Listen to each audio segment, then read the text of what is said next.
الله يسعد مساكن. أنا اليوم عم بفكر بشغلة كتير ظريفة، إنه أنا قضيت عمري كله ممثل مسرحي بسوريا، بتعرفوا أو في ناس ما بتعرف، أنا حسين شيبان ممثل مسرحي.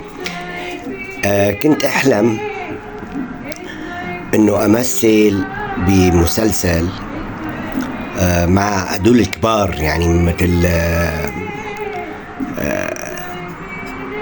الفنانين الكبار، ما في داعي لا أذكر أسماء، يعني فنانين مشهورين في سوريا وكبار وكذا. ما تحقق حلمي طول الفترة، هلا اتحقق حلمي.